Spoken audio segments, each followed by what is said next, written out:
If ever you hear the distant toll of a bell in perhaps, say, Portugal or even Manila, there is a chance that bell was forged near the shores of Lake Michigan in the small community of Elk Rapids.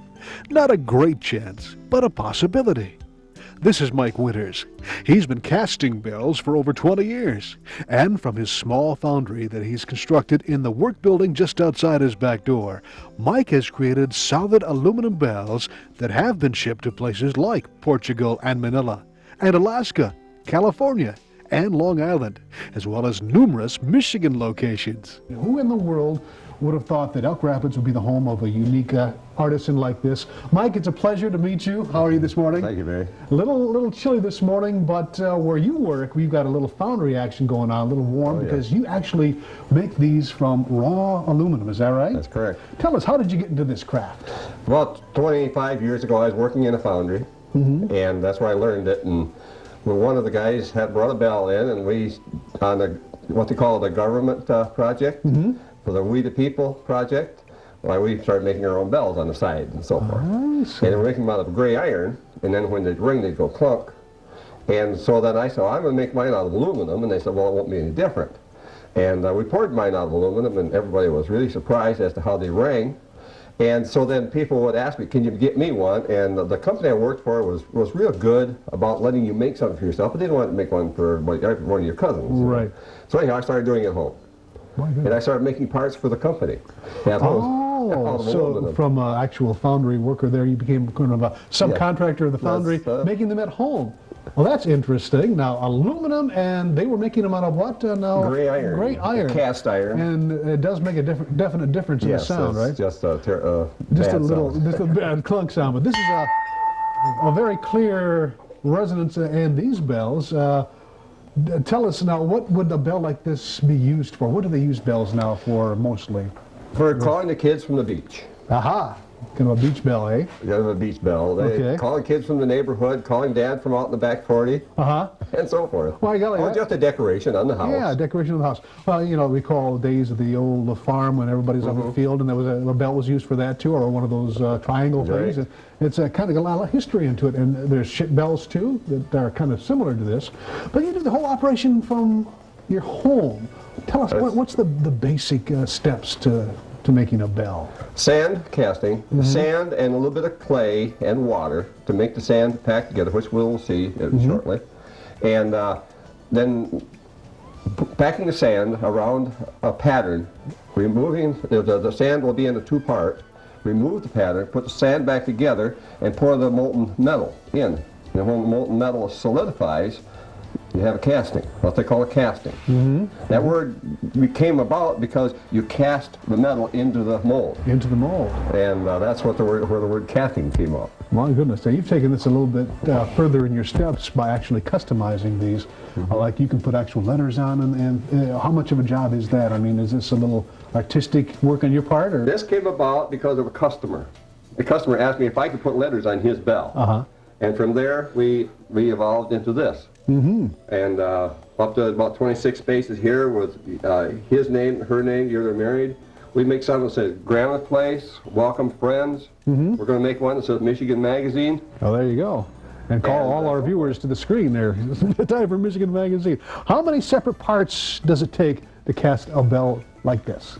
In one of my molds, I get 4 of the wall mounting brackets. This is one mold, this is a mold, and then the clapper and the yoke are another mold.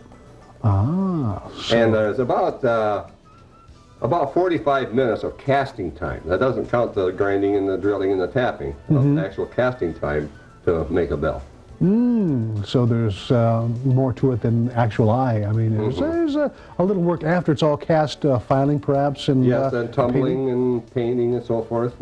And there's an eye bolt that holds the whole thing together up in here. The eagle is tapped on the bottom. How long have you been doing this, Mike, now? About 25 years. About that. I made my first bell in '76. It doesn't look like you're going to be retiring anytime soon from this part. From this part, no. I plan on going full bore into this about 20 months from now. Oh, really? Well, there you go. It's quite the hobby. It's something you love to do, too, isn't it? It'll keep me off the street. You know where Mike's at when you hear the bell clanging here. That's a lot of history and a lot of uniqueness in it, but I've never heard of it being run out of someone's home like you do, and doing a real customized job here. I mean, that's a unique project you've got here. Mike, can we see the process? Let's go through some of the steps, if you don't mind, here this morning. Let's go out to the foundry. Okay. Now this is a commute to work that I think no one would mind doing each morning. As you can see, once outside the door, we were no more than 50 feet from the shop. This is the foundry over here, eh, Mike? This is the foundry. This is where we put her together here. It's warm here in the summer, winter. Okay, Mike, this is where it all comes together here. This is the machine shop you got here, right? This is. And this is these are parts that have already been through the tumbler, right? Yes, these are the wall mounting brackets. Oh, okay. All right, what's the first step in making a bell here, Mike? Getting to the sand. Okay. And the molding machine. Okay. And making a mold and getting it, melt the metal and pour it. Okay. Well, as we soon realized, Mike made it sound much easier than what it was. His over 2 decades of bell making was the reason for that. As we watched the process from mold making to pouring the liquid aluminum, Mike made it very clear that knowing what you're doing at precisely the right time was essential when it came to temperature of the aluminum when pouring and making sure all his tools and molds were moisture-free. Moisture and hot metals do not mix. They explode. How hot is it? We're coming up close to 1,500 degrees, which is quite a bit hot. I want these first castings I pour, I want them to be just under 1,300 degrees. So we'll cool it off. Mike's expertise in working with aluminum has developed into other specialty orders coming his way, including reproducing irreplaceable certain pieces of antique collectibles. This is for an antique gas pump part. It goes on right on the top of the pump. Also, I put these threads in here for the guy. I've molded a piece of pipe right in the mold. The threads are already, that gives the threads right now. And so, of course, as you can't see it there, C gauge must be full before and after serving. You used to see it on all the gas pumps. Well, as Mike promised, he created a special Michigan Magazine bell with the year Del and I started the program back in 1989, cast right on the yoke.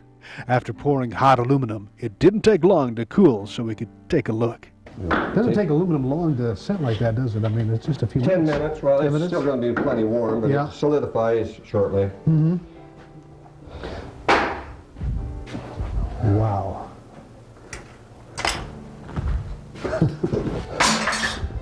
All right.